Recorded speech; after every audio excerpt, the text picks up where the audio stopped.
Hallelujah. परमेश्वर के मधुर और मीठे नाम में आपके बीच में आने के लिए पिता परमेश्वर ने जो मुझे अनुग्रह दिया, मुझे जो सौभाग्य दिया, उसके लिए परमेश्वर का धन्यवाद करता हूँ। सच में परमेश्वर का नाम मीठा और सबसे सुंदर नाम है, सबसे अद्भुत नाम है। इफिसियों की पत्री 2 अध्याय और उसके जब हम पढ़ते हैं उसके तीसरे अध्याय के 20 और 21 आयत में, इफिसियों की पत्री तीसरे अध्याय उसके 20 और 21 आयत में इस प्रकार वचन में लिखा है, इफिशियंस चैप्टर 3 वर्स 20 एंड 21। अब जो ऐसा सामर्थ्य है कि हमारी विनती और समझ से कहीं अधिक काम कर सकता है, उस सामर्थ्य के अनुसार जो हम में कार्य करता है। अब जो ऐसा सामर्थ्य है, परमेश्वर सामर्थ्य परमेश्वर है, परमेश्वर अद्भुत परमेश्वर है, वो ताकतवर परमेश्वर है, परमेश्वर अनादि अनंत काल का परमेश्वर है, वो अल्फा और ओमेगा है, वो आद और अंत है, उसके जैसा उसके तुल्य कोई भी नहीं है।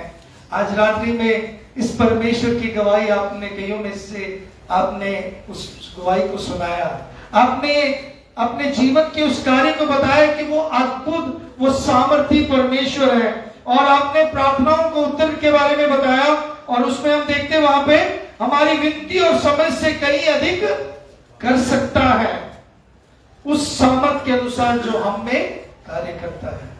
हालेलुया। अगर हम परमेश्वर के वचन को देखें, वो हमारे अंदर वो सामर्थ उसने दिया है, हमारे अंदर वो विश्वास को उसने उत्पन्न किया है, हमारे अंदर के उस विश्वास को हमें परमेश्वर के लिए इस्तेमाल करना चाहिए, उस विश्वास में हमें आगे बढ़ना चाहिए। ये है जो परमेश्वर हमें सिखाता है। सो इस परमेश्वर का धन्यवाद करते हैं जो परमेश्वर ने हमें जिंदगी दी है, परमेश्वर ने जो सामर्थ्य परमेश्वर ने हमें बल दिया है। आज रात्रि में मुझे यहाँ पे मौका दिया पास्टर हरप्रीत का, मैं बहुत ही धन्यवादी हूँ, और इस कलीसिया में मुझे आपने वेलकम किया, मैं बहुत ही परमेश्वर का शुक्रगुजार हूँ। मेरा नाम जैसे बताया गया पास्टर शिजू फिलिप है, मैं मोहाली में, पंजाब में मोहाली बाइबल चर्च के कलीसियाई सेवकाई में परमेश्वर इस्तेमाल कर रहे हैं। 1996 में, चाहे मैं मसीह परिवार में पला पड़ा हूँ, मैं लुधियाना में पला पड़ा हूँ वहां पे, और वहां पे रहते हुए मैंने यीशु मसीह को अपना मुक्तिदाता और प्रभु करके ग्रहण किया। जब मैंने ये माना कि और जाना कि मेरे पापों के कारण मैं नरक में चले जाऊंगा और मेरे पाप मुझे बचा नहीं सकते, और मेरे पाप के कारण मेरे ऊपर बहुत बड़ा एक सजा है जिसके लिए केवल यीशु मसीह ने कलवरी क्रूस पर अपनी जान दी, और मैंने यीशु मसीह के उस किए हुए काम पर विश्वास किया कि वो मेरे पापों के लिए मारा गया, गाड़ा गया, फिर जी उठा। उस दिन से प्रभु ने मुझे शांति दी, मुझे खुशी दी और मुझे एक मकसद दिया। मैं परमेश्वर के सेवकाई के लिए समर्पित 1996 में नहीं हुआ था। मैं अपने दोस्तों के पीछे बहुत भागता था फिर भी, और सेवकाइयों में सोचता था अपने तरीके से करूंगा, लेकिन परमेश्वर ने बड़े अद्भुत रीति से मुझे चुना और मुझे एक बात सिखाया कि दोस्त नहीं, यीशु मेरा सच्चा मित्र है। और बहुत से दुनिया के जन हम में से कई बार दुनिया में दोस्तों पर निर्भर करते, याद रखना, मैं ये बताना चाहता हूँ, वो समय पर हमारी जरूरत को पूरा नहीं करेंगे, समय पर हमारे लिए खड़े नहीं होंगे, समय पर हमें उत्तर नहीं देंगे। केवल यीशु मसीह जो सच्चा दोस्त है वो उत्तर देंगे। तो सन 2000 में इस बात को मैंने एहसास किया अपने जीवन में, और उस दिन से मैंने जब प्रार्थना किया, प्रभु आप क्या चाहते मेरी जिंदगी से, और तब मैंने ये जाना कि यीशु मसीह मेरे लिए सब कुछ दे दिया। तो यीशु ने कहा अपने जीवन प्रभु को दे दे, और मैंने परमेश्वर के वचन सीखने के लिए अपना समय निकाला, प्रभु ने समय दिया, और प्रभु मुझे वचन सिखाने के लिए साउथ इंडिया में लेके गए, और मैंने प्रभु के अनुग्रह से वचन के तालीम कर सिस्टमैटिक स्टडी करते हुए जो भी प्रभु ने डिग्रियां दी उसको हासिल किया, और प्रभु की सेवकाई 2005 से मोहाली में करने लगे। प्रभु का अनुग्रह हुआ कि मोहाली बाइबल चर्च के साथ साथ बाइबल कॉलेज और बाइबल ट्रेनिंग प्रोग्राम्स में प्रभु इस्तेमाल करते हैं। प्रभु के बहुत ही अनुग्रह से बीते दिनों में प्रभु ने लीडरशिप में बहुत ही अद्भुत रीति से, खासतौर पर कोविड के समय से प्रभु ने इस्तेमाल किया। प्रभु के नाम की महिमा बढ़ाई हो, सारा आदर महिमा प्रभु को देते हैं। मैं शादीशुदा हूँ, मेरी एक ही पत्नी है और 2 सुंदर बेटियां हैं। प्रभु ने जो है उन सबको सेवकाई में इस्तेमाल कर रहे हैं। प्रभु का धन्यवाद। मेरी बेटी आराधना में हेल्प करते हैं, वाइफ हेल्प करते हैं और संडे स्कूल है। प्रभु का धन्यवाद कि प्रभु हमसे सेवा ले रहा है और प्रार्थना करें कि हम निरंतर प्रभु की सेवकाई में बने रहें। ये मेरा पहला इंटरनेशनल ट्रिप है या विजिट है और मैं सबसे पहले दुबई में आया हूँ और ये प्रभु का अनुग्रह है कि क्योंकि मैं हमेशा मेरे कई बार ये बोला गया, कई बार ये बात करते थे कि कैसे प्रचार करेंगे, कैसे होगा। तो हमेशा यही कहता था जहां भी मुझे मौका मिले हिंदी में या पंजाबी में मुझे बोलना है, क्योंकि मैं इसी में या इंग्लिश में। तो यहाँ एक्चुअली कुछ लोग हैं जो जानते हैं मुझे, वो सब मलयाली चर्च में जाते हैं, लेकिन मैं मलयालम बोल नहीं सकता। सो प्रभु का धन्यवाद, ये मौका मिला है। मैं आज रात्रि में आपके सम्मुख जो वचन रखना चाहता हूँ, जैसे हमने जाना है कि हमारा परमेश्वर सामर्थी है, हम अपने जीवन में क्या असरदार जीवन जी रहे हैं कि नहीं, या फिर हमारे जीवन से कोई फर्क पड़ा है कि नहीं। एक बार क्या हुआ, एक डॉक्टरी थीसिस करते हुए एक जवान लड़का एक गांव में अमेरिका से साउथ वेस्ट में नवाजो इंडियंस रहते हैं, उसी कुछ भारतीय लोगों के बीच में जो वहां रहते हैं उनके बीच में एक रिसर्च करने गया और वो एक परिवार के साथ रहता था, उनके साथ खाना खाता था, उनके साथ उठता बैठता था, क्योंकि उसका रिसर्च था। और वो परिवार में कोई भी मतलब इतनी अच्छी तरह इंग्लिश नहीं बोलते थे और उनकी दादी माँ थी जो हमेशा इस लड़के को हमेशा खाना खिलाते थे। और एक साल का जब उसका समय पूरा हुआ, ये जब लड़का वहां उस गांव से निकलने लगा, तो ये परिवार सबने मिलकर विदाई किया। और विदाई देते समय आखिर में दादी ने आके बोला,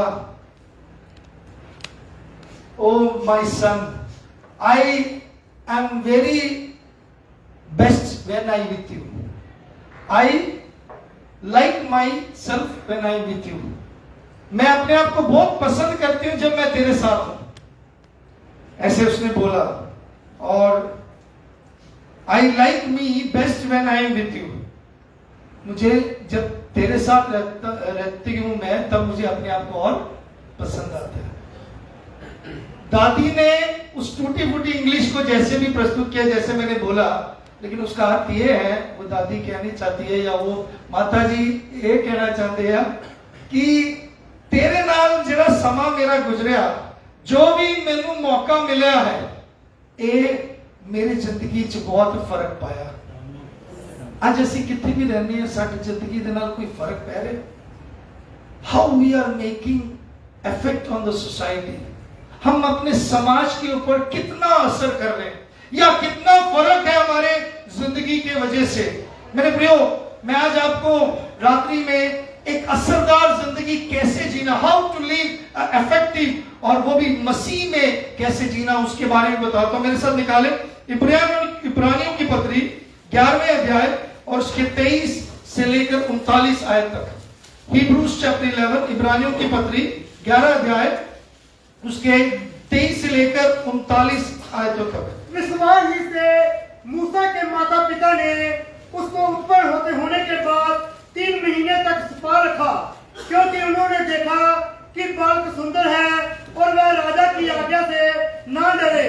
विश्वास ही से मूसा ने सियाना होकर फिरौन की बेटी का पुत्र कहलाने से इनकार किया, इसलिए कि उसे पाप में थोड़े दिन के सुख भोगने से परमेश्वर के लोगों के साथ दुख भोगना और भी उत्तम लगा, और मसीह के कारण निंदित होने को मिस्र के भंडार से बड़ा धन समझा, क्योंकि उसकी आंखें फल पाने की ओर लगी थी।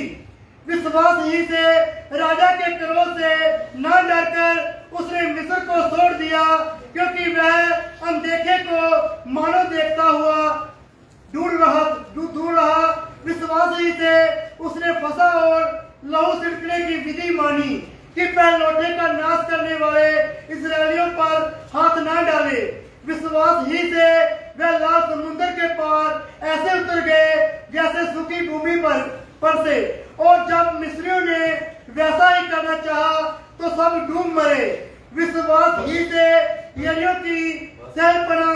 Thank you. परमेश्वर के वचन के पढ़े और सुने जाने पर आशीष हो। प्रार्थना करें। परमेश्वर खुदावन, हम अपने आप को आपके हाथ में निरंतर समर्पित करते हैं। आप हमसे इस वचन से बात करें, इस वचन को हमारे लिए आप आशीष का कारण बनाएं। धन्यवाद के साथ यीशु के नाम से आमीन। मूसा एक ऐसा व्यक्ति जिसको परमेश्वर ने बड़े असरदार तरीके से, बहुत ही परमेश्वर ने प्रभाव रीति से इस्तेमाल किया। मूसा ऐसे करने के लिए, या मूसा की जिंदगी में क्या था, वो हम देखते हैं। 4 बातें मूसा ने किया, और वो 4 सवाल का जवाब जो मूसा ने अपनी जिंदगी में सीखा या उसको पहचान लिया, उसके कारण वो असरदार रहा। कैसे असरदार रहा आपको पता है? मूसा एक ही व्यक्ति जिसने परमेश्वर को देखा, परमेश्वर से आमने सामने बात करता था। परमेश्वर के जो आज्ञा है, जो 10 आज्ञाएं हैं, उसको लेकर आने के लिए परमेश्वर ने मूसा को इस्तेमाल किया। बाइबल के पहले 5 पुस्तकें मूसा ने लिखे हैं। बाइबल में जो इजराइलियों के बारे में लिखते हैं, पूरे देश, बड़े देश इजराइलियों को लेके चलने में परमेश्वर ने मूसा को इस्तेमाल किया। मूसा असरदार रहा। यूना सुसमाचार 10 अध्याय 10वीं आयत में क्या हम पढ़ते हैं, क्या देखते हैं? मैं इसलिए आया हूं, यीशु मसीह क्या कहते हैं? मैं इसलिए आया हूं कि तुम जीवन पाओ, नजात पाओ, और वो बहुतायत का। ये बहुतायत की जिंदगी का मतलब है असरदार जिंदगी, ऐसी जिंदगी जिससे प्रभाव पड़े, ऐसी जिंदगी जो सच में परमेश्वर के नाम को महिमा मिले। मेरे प्रियो, मूसा के 4 जो सवाल मूसा ने जो सीखे थे, 24 आयत में पहला सवाल है, मैं कौन हूं? आज जिंदगी में हम सबको ये समझना जरूरी है। हम इसके बारे में जल्दी जल्दी ध्यान देंगे। मैं 4 जो सवाल मूसा ने देखे जल्दी बताना चाहता हूं। पहली बात, मैं कौन हूं? Who am I? सेकंड जो सवाल है, मेरे चुनाव क्या है? What are my choices? मैं की चुनदा, मैं की चुन रहा। What are my choices? वो 25 आयत में है। और उसके बाद 26 आयत में, मेरे लिए अति आवश्यक क्या है? What is really important? सब तो जरूरी गल मेरे वास्ते की है। जे असी जीवन च ये गल्लां नूं ध्यान देवांगे ना, असी पक्के एक प्रभाव पावांगे हमारे परिवार में, हमारे समाज में, हमारे जहां काम करते हैं, और हम पूरे देश में भी प्रभाव डाल सकते हैं। तीसरे सवाल क्या है? क्या जरूरी है? चौथा सवाल, मेरा लक्ष्य क्या है? मेरा निशाना क्या? What are my goals? Verse 27। So 24 आयत में मैं कौन हूं, 25 आयत में मेरे चुनाव क्या है, 26 आयत में मेरे लिए सबसे अति आवश्यक क्या है, 27 आयत में मेरा निशाना क्या है। मेरे प्रियो, इब्रानियों की पत्री 11वें अध्याय बहुत सारे विजेता के बारे में लिखा है, और ये लोग साधारण लोग हैं। मैं हमेशा ये बात सीखता हूं, और बाइबल में मुझे ये बार बार ये सिखाया गया है, और मैं पढ़ता हूं तो मुझे ध्यान आता है, बाइबल के लोग बड़े असाधारण, बड़े हीमन नहीं थे, वो साधारण लोग थे। चाहे वो किसी की बात ले लो, चाहे वो पौलुस की बात ले लो, चाहे मूसा की बात ले लो, चाहे दाऊद की बात ले लो, चाहे वो डैनियल की बात लो, चाहे वो नेहमाया की बात लो, वो साधारण लोग थे जिसको परमेश्वर ने असाधारण रीति से इस्तेमाल किया। आज रात्रि में मैं आपको बताना चाहता हूं, आप साधारण हैं, सोच रहे अपने आप को, लेकिन परमेश्वर आपको असाधारण बनाएंगे। आमीन आमीन। मेरे प्रियो, इन सवालों का जवाब देखते हुए मैं आपके सम्मुख रखना चाहता हूं, कैसे 4 कुंजियां जिस तरीके से हम असरदार जीवन व्यतीत कर सकते हैं। पहली बात, मैं कौन हूं। हमें जरूरी है हम अपने आप में रहें, बी योरसेल्फ। कई बार हम भूल जाते हैं हम कौन है। हम मसीह हैं ये बात भूल जाते हैं, बाहर निकलते ही हम भूल जाते हैं। जब समय आता है, हम क्या कोशिश करते हैं? हम दूसरों की नकल करने की कोशिश करते हैं। बाइबल कॉलेज में पढ़ते समय या सेवकाई में आते समय हम बड़े बड़े प्रचारों की नकल करने लगते हैं। वो ऐसा बोलता है, वो ऐसा चलता है, ऐसा करता है। नकल करने बड़े आदत है हम मनुष्यों में। परमेश्वर ने हमें, मतलब आपका कोई भी नाम हो, जैसे मैं अपने नाम के लिए बताता हूं या पास्टर जी के बारे में बताता हूं, हरप्रीत करके एक ही व्यक्ति बनाया और वो हरप्रीत ही बने रहे। शिजू को परमेश्वर ने शिजू ही बनाया। हम कोई और बनने की कोशिश ना करें। बी योरसेल्फ, मैं कौन हूं ये समझना बहुत जरूरी है। मूसा अपने जीवन में इस बात का उसने समझा। क्या समझा? उसके 11वें अध्याय 24 आयत में देखो क्या बोलते हैं। मूसा जब वो सियाना हुआ तो सियाना होकर फिरौन की बेटी का पुत्र कहलाने से इनकार कर दिया। मूसा कौन था? मेरे पास समय नहीं है, सॉरी। मैं बहुत से बातें इसमें बताने के लिए, एक सिंपल बात, मूसा के नाम का अर्थ है कि वो निकाला गया, पानी से निकाला गया, उसके बारे में आपको पता ही है। और मूसा जो है अमराम और योचेबाद जो लेवी गोत्र से है, जो इजरायली के लेवी गोत्र से है, वो उनके बच्चे हैं। लेकिन मूसा के जन्म के समय पर बहुत बड़ा संघर्ष आया और सब बच्चों को मारने के लिए फरौन ने क्या किया?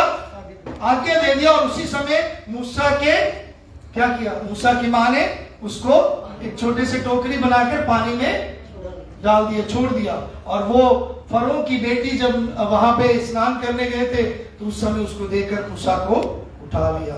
अब वो मूसा जब सियाना हुआ उसने क्या किया? 24 आयत में उसने एक बात निर्णय लिया। क्या निर्णय लिया? कि मैं फरौन की बेटी बेटी के पुत्र कहलाने के लिए इनकार कर दिया। जब हम परमेश्वर में आते हैं, मसीह में आते हैं, हमें कई चीजों को इनकार करना जरूरी है। मैं मसीह में हूं, मैं मसीह हूं, मैं विश्वासी हूं, मैं ये नहीं कर सकता, मैं ये नहीं कर, इसमें नहीं जा सकता, ये काम मैं नहीं कर सकता। ये बहुत जरूरी है मेरे प्रियो।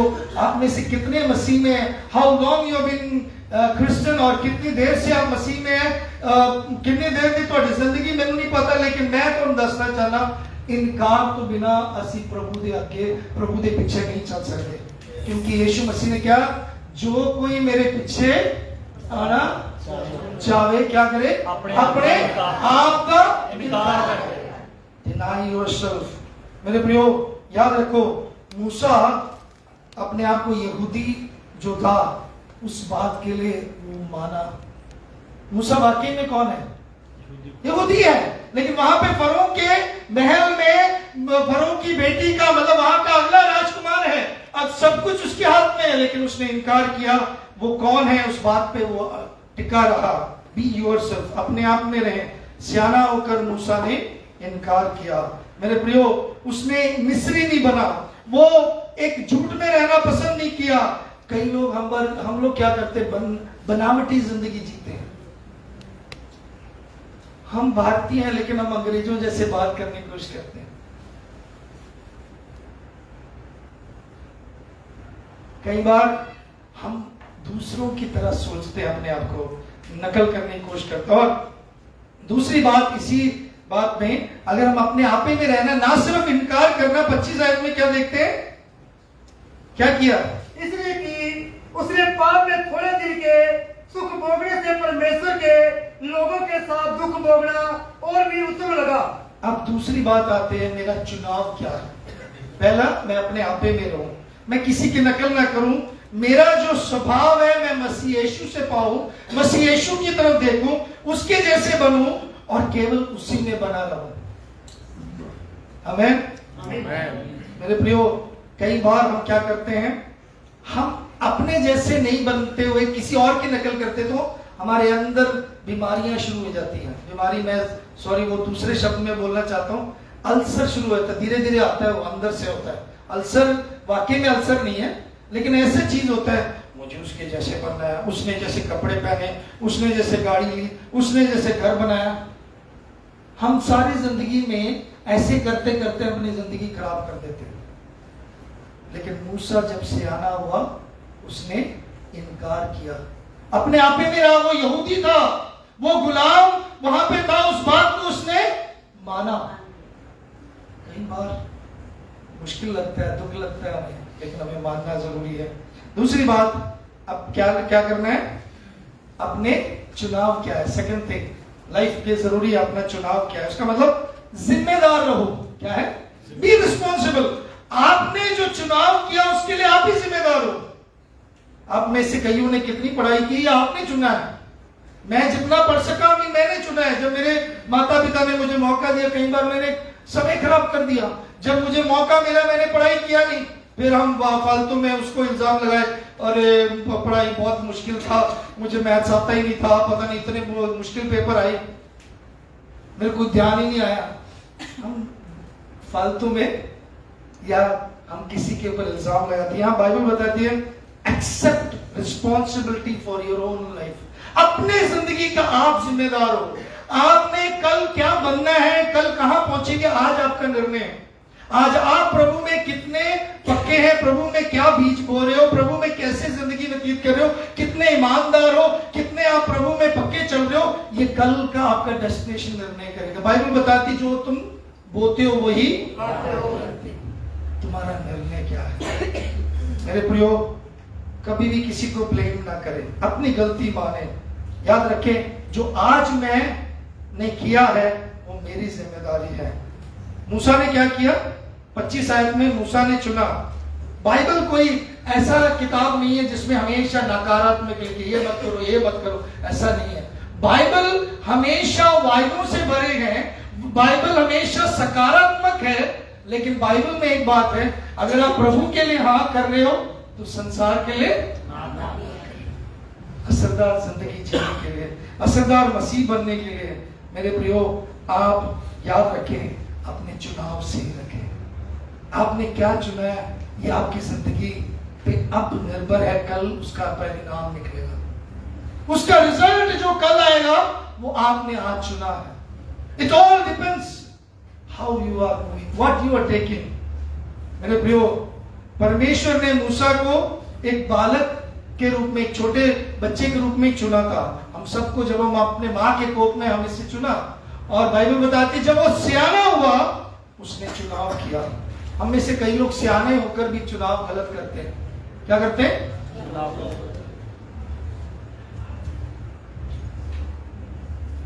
दो ही चुनाव है, या तो परमेश्वर को खुश करो या अपने आप को खुश करो। मसीह जीवन कोई हार का समय नहीं है, मसीह जीवन कोई खेल कूद का समय नहीं है, मसीह जीवन मनोरंजन का समय अकेले नहीं है, लेकिन मसीह जीवन में आनंद है, मसीह जीवन में एक जंग में है हम, मसीह जीवन में हम हमेशा संघर्ष में है। किसके साथ? शरीर के साथ, शैतान के साथ और इस संसार के साथ। तीन हमारे शत्रु हैं। तो याद रखें, हमें चुनना है, हमने शरीर को खुश करना है कि परमेश्वर को खुश करना है। उसने कब चुनाव किया?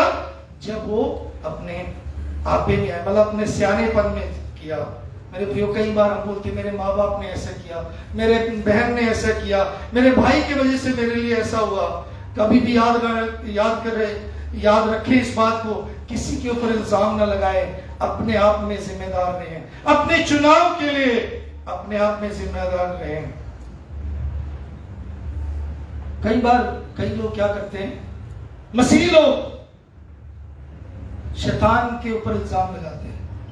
मैं आपको आज रात्रि में बताना चाहता हूं, शैतान के अंदर इतनी ताकत नहीं है कि आपको वो कुछ करे। कि हमने इसलिए पहली आयत पढ़ा इफिसियों 3:20 आयत में, वो परमेश्वर जो हमारे अंदर कार्य करते हुए इतना सामर्थ्य है, जो बाहर है उससे ज्यादा सामर्थ्य है। हमें उसके पास ताकत नहीं है। फिर हम कहते हैं परमेश्वर ने किया। अरे परमेश्वर कर ही नहीं सकता, वो हमसे इतना प्यार करता है। फिर किसने किया? हाँ जी, एक व्यक्ति का सबसे बड़ा दुश्मन हम अपने आप में है। अरे आप फालतू में शैतान को बुला रहे हो, उसको रहने दो वहां पे। हम अपने आप में हैं। हमारा अपना जो शरीर, हम अपने आप में अपने दुश्मन हैं। आवर सेल्फ, हमारा सेल्फ, हमारा स्वार्थीपन, हमारा घमंड, ये हमारे दुश्मन हैं। ये सबसे पहले याद रखो, आपका कैरेक्टर आप खुद ही चुनते हो, आपका स्वभाव आप उसके लिए आप खुद जिम्मेदार हो। कभी भी नहीं बोलना कि मुझे उसने गुस्सा दिलाया इसलिए मैंने उसको थप्पड़ मार दिया। नो, आपका दिल कर रहा थप्पड़ मारने के लिए इसलिए आपने मार दिया, आप उसको क्षमा भी कर सकते हो। मुझे बड़ी गलत आदत थी, या बड़ा बुरा लगता था कोई गाड़ी आगे से निकाल के ले जाए। काफी साल तक बड़ा उसमें संघर्ष करता रहा। मेरी वाइफ जब भी मेरे साथ बैठते थे वो सिखाते थे, ऐसे नहीं करना। वो सोचेंगे क्या हम मसीह, और फिर आप कहेंगे पास्टर है, आप तो उसको आगे निकाल के फिर उसके बाद उसने साइड मार दिया तो फिर उसको ऐसे दिखाते हो, देखा मैंने आगे निकाल दिया। फिर उसके बाद उसको अगर उसने थोड़ा सा भी साइड लगा दिया फिर रोक के दिखाने, तू कितना करता है, कितना गड्डी लगाती। We need to change ourselves, हमें अपने आप को चेंज करना है। हमारा कैरेक्टर हमारी जिम्मेदारी है। तीसरी बात क्या था? तीसरा सवाल क्या था? हाँ जी, तीसरा सवाल क्या था? लिखा है आपने? क्या चुनना है? नहीं, वो चुनना सेकंड था। पहले मैं कौन हूं, दूसरा मुझे क्या चुनना है, तीसरा नहीं, मेरे नहीं, मेरे लिए क्या जरूरी है, what is important for me. और अति आवश्यक, रियली इंपॉर्टेंट, इसका मतलब मेरे कुछ मूल्य होने चाहिए, मेरे कुछ वैल्यूज होने चाहिए। मुझे क्या जरूरी है, दुनिया में जो कुछ आए वो मैं करता रहूं, जहां भी चले मैं भी चलूंगा, जो भी मेरे दोस्त मित्र कर रहे, जो भी मेरा पड़ोसी कर रहा मैं भी करने लग गया। नो, आपके अपने वैल्यूज होने चाहिए। इधर मूसा के बारे में क्या देखते हैं 27 आयत में, उसने क्या किया? विश्वास से ही राजा के क्रोध से ना डरकर उसने मिस्र को छोड़ दिया। सॉरी 26 आयत पढ़े।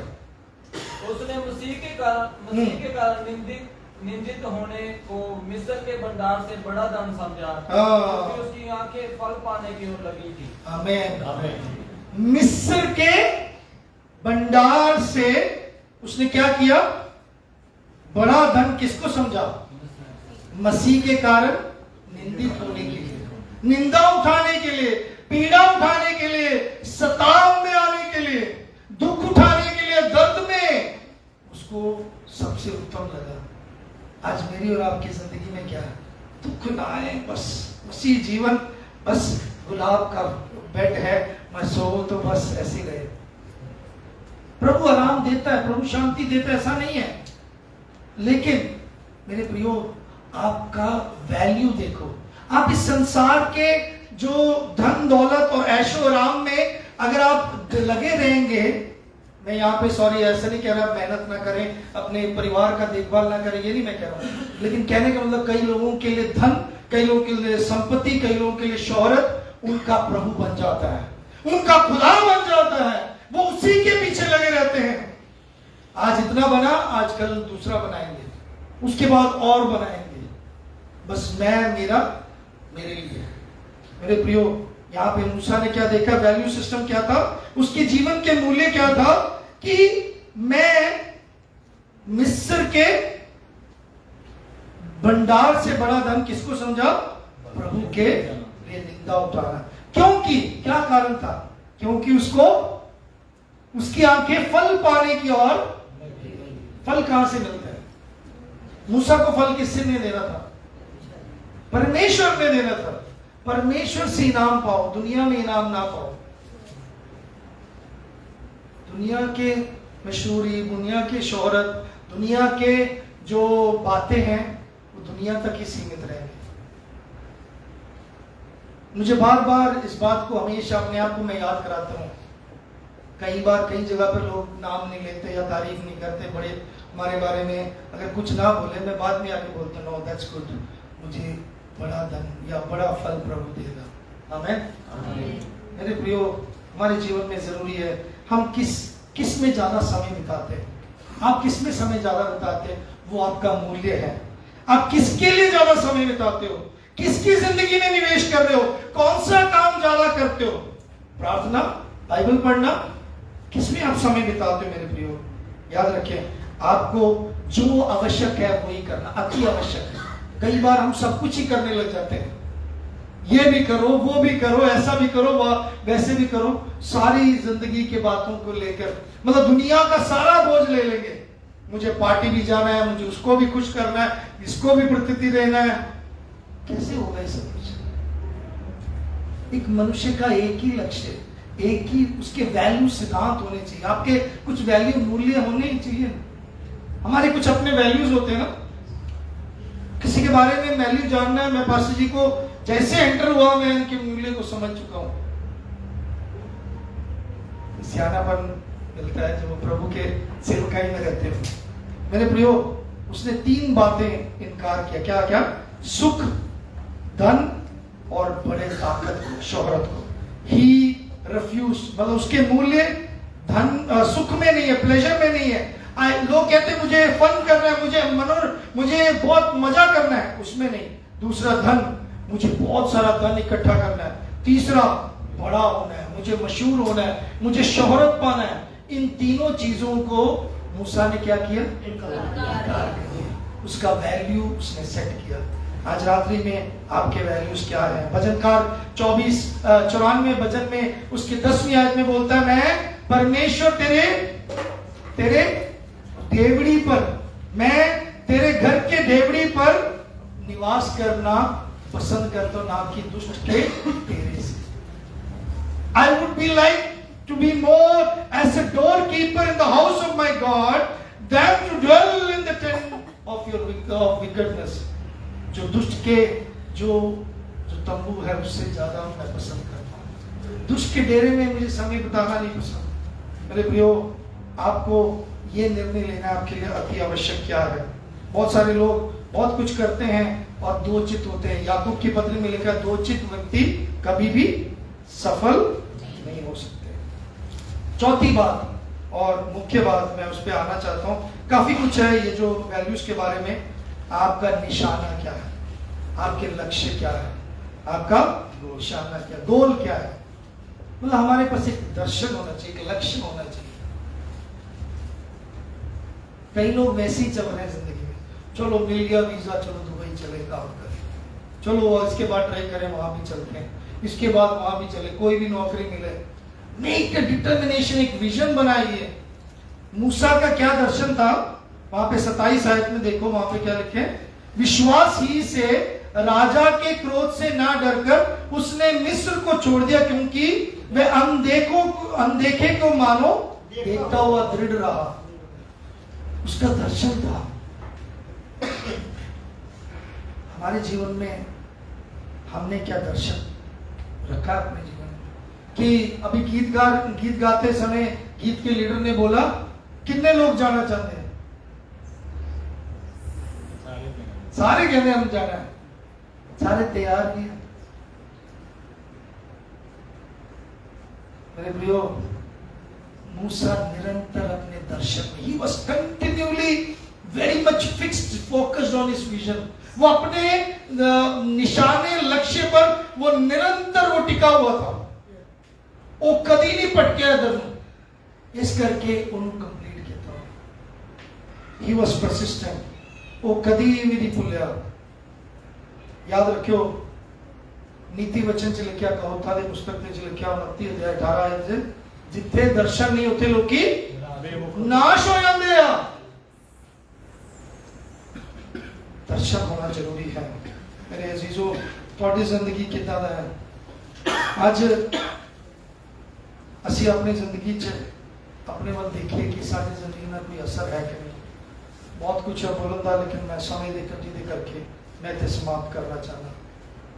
कई बारी असी सोचते हैं कि इंतजार करना पैना, ओहो प्रभु दे वल देखना, प्रभु आएगा, पता नहीं कदों आएगा, 2000 साल तो सुनते आ रहे। No, he can come any time, वो कभी भी आ सकता है। ਉਹਦੇ ਆਉਣ ਦੇ ਵਿੱਚ किसी ने कोई रुकावट नहीं है।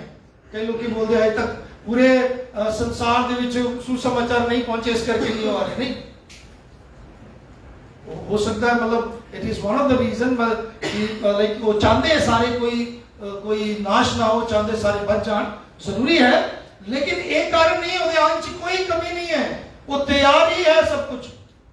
बाइबल ਦੇ ਵਿੱਚ साफ लिखा है कि ਅੱਜ ਦੇ जिन्ने घटना हो रहे, what all is happening all around the world, आज जैसे भी जितना भी हो रहा है। आज सुबह शायद पता नहीं आप लोगों ने न्यूज सुना कि नहीं, आज एक बड़ी आंधी तूफान मक्का में आया, लोग उड़ते जा रहे थे। मैंने उस वीडियो को देखा, टिके नहीं लोग। कई देशों में हो रहा है, कई ऐसी अनहोनी बात हो रही है। क्यों? ये सब उसके आने के लक्ष्य चिन्ह है। और बाइबल बताती है, जब ऐसी बातें होती है, ध्यान रखो, मेरा आना तैयार रहो, तैयार रहो। मेरे प्रियो, जब हमारे जीवन में हम तैयारी नहीं रखते, इसका मतलब हम मैच्योर नहीं है। हमारी जिंदगी में हम अगर निशाने पर लक्ष्य को लेके नहीं चलते तो हम मैच्योर नहीं है। कई मसीही लोग परिपक्व नहीं है, पता ही नहीं क्या करना आगे। कभी इधर उड़ाए जाते, कभी किसी ने बोल दिया वहां चले गए, कभी किसी ने बोला वहां चले गए। बी स्ट्रॉन्ग, पक्के रहो, मुझे यीशु को खुश करना है। इब्रानियों की पत्री उसके 12वें अध्याय में क्या लिखा है? उसके पहली आयत में क्या बताया गया?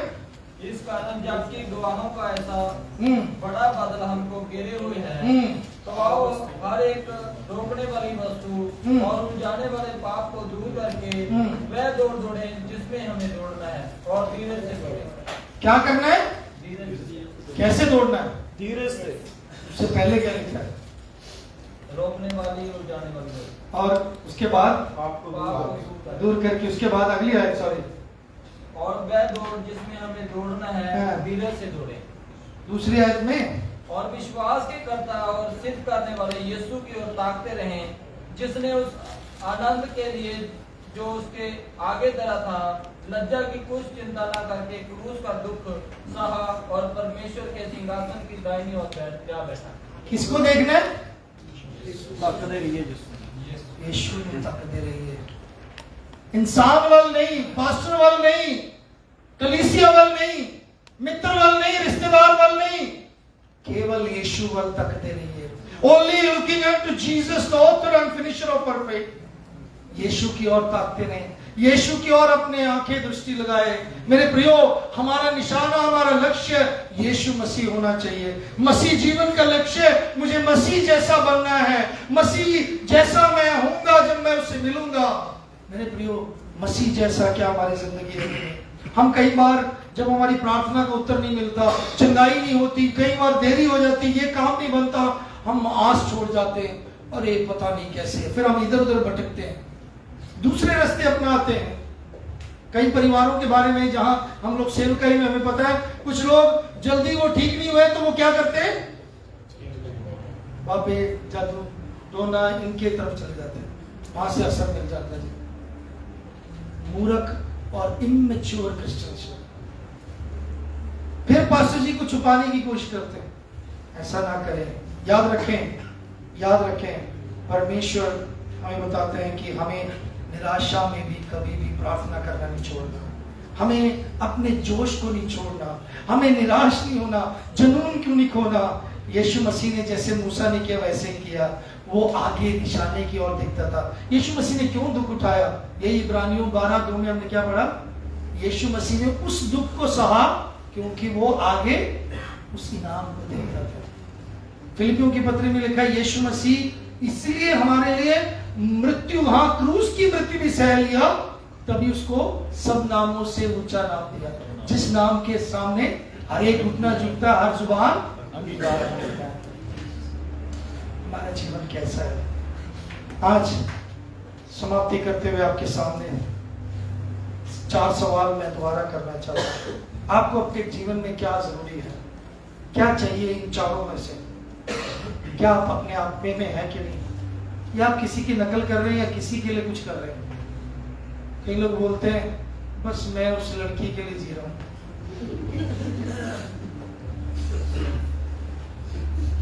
माँ बाप ने जन्म दिया लेकिन लड़की के लिए जी रही है। नो, आपको अपने आप में समझना, आपको किसने उधार दिया, आपको किसने बचाया, किसने आपके लिए अपनी जान दी, अपना जीवन उसके लिए दो।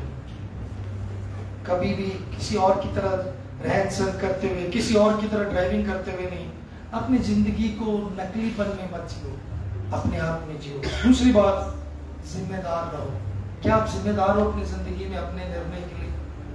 आज आप में से कई लोग जो उम्र में सियाने हैं वो सोच रहे होंगे यार मैं थोड़ा पढ़ लेता, मैं थोड़ा जिहा टाइम कर लेंदा तो वधिया सीगा, और पढ़ लेंदा तो आज मैं अच्छी नौकरी कर लेंदा। समा वापस नहीं आता, इस करके आज जितना टाइम मिल रहा पढ़ो, जितना टाइम मिल रहा होर मेहनत करो, होर प्रभु दे विच अपने आप ਨੂੰ लगाओ।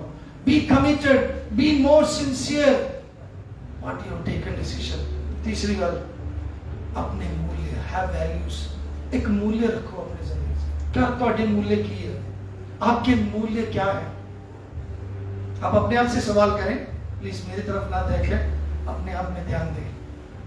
मैं क्या अपने आप में हूं कि नहीं मैंने किसी और की तरह जीना शुरू कर दिया? उसकी तरह रहना, उसकी तरह ड्रेसिंग करना, उसकी तरह मेकअप करना, ऐसा शुरू कर दिया। कई लोग कटिंग कराते हैं रेसलर की तरह, कली की तरह। Don't be like that. So responsible, have values. And चौथी बात और मुख्य बात, आपका विजन क्या है? याद रखें, प्रभु हमसे सवाल करेगा। अगर हमारा असरदार जिंदगी नहीं है, अगर हमारी जिंदगियों में कोई भी प्रभाव नहीं है, मेरे प्रियो याद रखें, हमारा इस संसार में रहना फालतू है या कोई उसका मतलब नहीं है। हम मसीह होते हुए भी एक मरे हुए मसीह जीवन ना व्यतीत करें। हमारा परमेश्वर कितना अद्भुत परमेश्वर है, कितना सामर्थ्य है, उसके आशीष देने में कोई कमी नहीं है। वो अनंत काल के लिए वो सच्चा और जिंदा परमेश्वर है। वो इतना सामर्थ्य है, वो दयालु है, वो सबसे शिरोमणि है, उसके जैसा कोई नहीं है, उसमें कोई कमी नहीं है। केवल हम अपने आप में देखें हमारे अंदर क्या है। प्रभु आप सबकी सहायता करें, इस चर्च की सहायता करें, आप में से हर एक की सहायता करें कि आप एक प्रभावशाली जीवन व्यतीत करें। जब अगली बार आए तो आपके द्वारा और कलीसिया बढ़े, आपके द्वारा और लोग प्रभु में आए, आपके द्वारा सच में मिशन शुरू हो जाए, सच में आप अपने जगहों पर लोगों को भेजें। You be a change and become the change। आप बदलें और एक बदलाव लेकर आओ। प्रभु आप सबको आशीष दें।